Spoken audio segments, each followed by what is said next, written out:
Hi, so I want to be as quick as possible because of nataka hii 3 minutes niko nimesema kila kitu. I posted last week that I'll one day come with my testimony of how a friend took me to a mganga.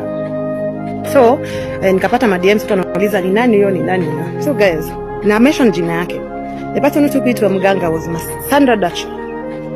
Sandra Dacha, there was a time nilipost venye bwana alikuwa amenipeleka rehab, after rehab yote tulikosana because of tukidivorce. So time nilikuwa Mathare, Sandra Dacha came thank you Sandra kuja kanisaidia. Then she requested like, Sophia, you're not supposed to be alone, kama ukaiko.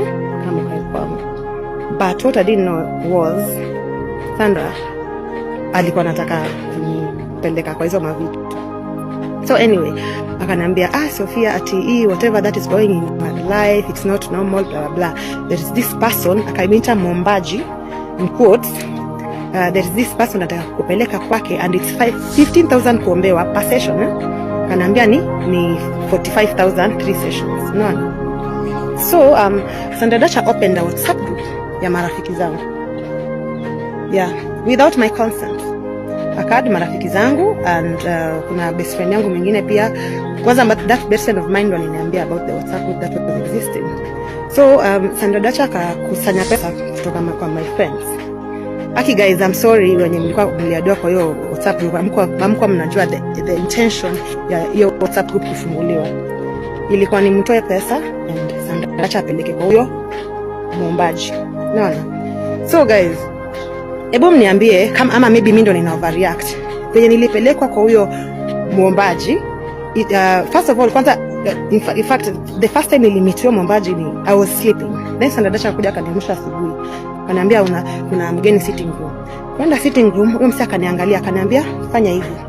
Nikafanya hivi. Akaniambia, "Hey madam, uko na nyota." So venye akaniambia niko na nyota, then akaanza kufanya, akanizunguka na mamishuma, akaanza kufanya hizo incantations zake, then akasema ati nimerogwa na my auntie mwenye alinipeleka kwa alinipeana siku ya wedding. Anyway, akasema now I want to pray for you. Now your first session ni 15k.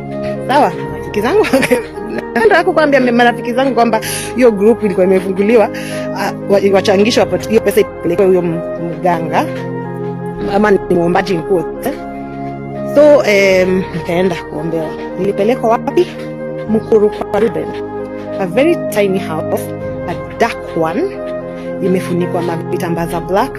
Niliambiwa nilale kama maiti, nikakunywa